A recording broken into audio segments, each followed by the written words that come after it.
Yo, what is going on, gamers? It is your boy Chris here, aka ChrisThatGamer. Today, guys, I'm finally bringing you the awesome 1v3 with the Dingle clip that I got. I got this clip a while back, and I totally forgot that it was on my computer. And when I saw it a couple days ago, I was like, wait, I never showed you guys this awesome 1v3. And I'm not even going to lie to you guys, on top of that, I've been playing COD 4 a little bit more, especially with the 1v1 with every gun series. I've absolutely been enjoying that series, and I think that's just been a huge blast. So I've been playing nothing but COD 4 because the game's just honestly fun. Like, I can sit there, I can play pubs, I can sit there, I can play competitive matches, and it low-key kind of brings me back to the olden days, back to when I used to play back in Modern Warfare 2, or when I first started playing GBs back in Black Ops 1. Like, it brings me back to those days, and I just like playing a game like this, man, where it's back to boots on the ground, and it's either I'm shooting at you, you're shooting at me in a regular gunfight, and the only way you can get away from me is if you get some godlike timing, or you throw a smoke, you actually use your brain to basically get out of that set situation. But like I said before, this 1v3 was pretty nasty. Now, basically, we were playing a good team on the GB ladder. I'm pretty sure they were like top 10 or top 15, something like that. But anyways, in this 1v3, I honestly just didn't care anymore because we were losing. Obviously, as you guys, actually, we're not losing, but I just wasn't happy with how everything was going in game. We lost a couple rounds that we shouldn't have lost, so I honestly just stopped caring, and I was like, all right, I'm using the Deagle this whole entire round, and basically my whole entire team died, and they were like, don't use the Deagle, and I was like, I'm gonna continue using the Deagle, don't care. And then I was able to get the 1v3. We still ended up losing the match, and I was pretty upset about that. And it's just, that's just how that happens sometimes you win, sometimes you lose, but I still think that the clip was amazing of the 1v3. Let me know what you guys think down below in the comment section. But I just feel like this game overall, like COD 4, is just so much fun. Like, I could sit here and play the game for so long, and if I lose like a competitive match, I know that it was my fault, that possibly no one was cheating, no one was doing something that they shouldn't have been able to do, and the game was just played how the game is supposed to be played. Obviously, if there's an exploit in like some type of competitive game, people are gonna try to like use it just because that's the way how the world works. That's just the way how we work. If we see that something's easier to do, then we do it. Just like on COD 4, where there's all those glitch spots where you can get on top of certain buildings and things of that nature, and it allows you to see certain other lines of sights that you wouldn't be able to see if you weren't doing the glitch spot. That's just kind of how I feel like when people keyboard and IW and stuff like that. They're doing something that shouldn't be allowed, but I really don't know if that's like a good example, because glitch spots are a little bit different. Going out of your way and using a keyboard and mouse instead of a controller is a totally different topic.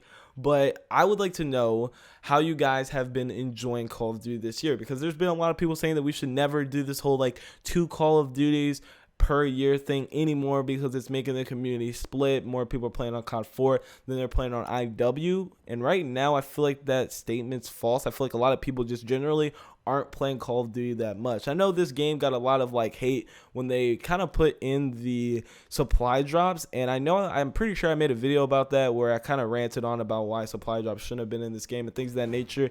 And I've actually played pubs a lot. Like I told you guys before, I've been playing this game a little bit more, and I'm not gonna lie, the supply drops really don't do anything to the game. Now, I understand Black Ops 3, they said it was going to be cosmetic only, and then they started gradually throughout the year putting in things that we all did not like. But hopefully that doesn't happen to COD 4. If it doesn't happen, then I don't care, and they can keep the game how it is right now, because honestly, I'm playing this game pub-wise more just so I can get the cool kit, so I can get the cool camos and things of that nature, get the keys and unlock the cases so I can hopefully get new camos. And I think that's pretty cool. I feel like I'm actually kind of playing a game with a good system. Now, I do hate the fact that you get less keys. Obviously, you don't get that many keys, which means you have to play more, which is why I've been playing this game a lot more. And I feel like they're doing that right. I feel like they're doing that small thing about with this game with supply drops. They're doing that right. Now, if they were to change the supply drop system, start throwing in some crazy DLC weapons, because I don't know if you guys seen the files, but someone like went into the files of this game and saw that the ACR and some other weapons were supposed to be coming back, and hopefully that's not true. Even though I would enjoy the ACR so much, I don't know if that really fits in this game. Hopefully that's the right weapon that everyone's been like freaking out about, but I don't know. I've been playing this game a lot, and I wanted to show you guys that Desert Eagle clip, because when I got that clip, I remember I was just so happy. And that's the things that I don't really have anymore with playing these next gen Call of Duties, the jetpack and CODs. When I play competitive matches, it just feels like a drag. It doesn't really feel as fun as the boots on the ground games, outsmarting someone, making someone look like an idiot because they're not using their brain, and they're just, you know, obviously in these new CODs, they're just using their jetpacks. It doesn't really revolve with them using their brain a lot. So I just felt really good when I got that clip, and I wanted to show you guys. Definitely want to know what you guys think about the clip. And then on top of that, I was watching the Optic podcast where they did the edition of them just ranting about what's wrong with Call of Duty, mostly what's wrong with Infinite Warfare and things of that nature. And they kind of talked about Call of Duty Ghost, and Hex was like, you know, Ghost was a terrible game, but he still kind of had like fun with it with the old man of Optic, but it still was an overall bad game. The maps were terrible, spawns were terrible, things of that nature.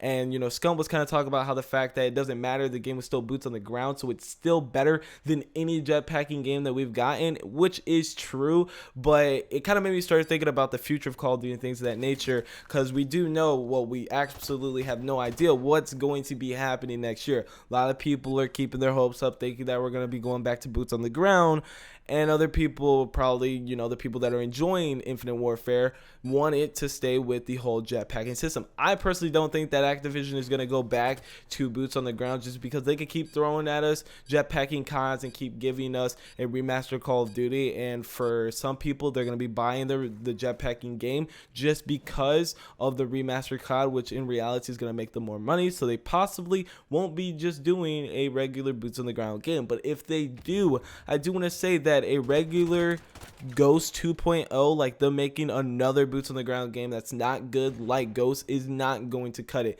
They gotta go above and beyond. They gotta make sure that this next boost on the ground game, whichever Call of Duty they're coming out with, is legit like a masterpiece. Like that better be a work of art. Like I legit better be playing this game and thinking that it is up there with the Mona Lisa. Like I'm being dead serious. Like this game needs to be a work of freaking art. And if it's not, then that's just another L for Activision, and that's going to be another year of people roasting their game. I honestly think if next year is a total flake, I feel like the game's just going to die. I don't really think anyone's going to play it. I think it's just going to be over for Call of Duty, and we're going to be sending rips throughout the internet, and that just sucks that it has to be like that. But I definitely feel that that's the path if they go with a terrible boots on the ground game like Ghost 2.0, and if they go with Advanced Warfare 2. If they go with Advanced Warfare 2, I don't think I could really deal with that again. So let me know what you guys have to say down below in the comment section. Like I said before, if you guys did enjoy today's video, please leave a like. I'd really appreciate it. And as always, this is B-Boy Chris here, aka ChrisThatGamer. I shall see you guys next time.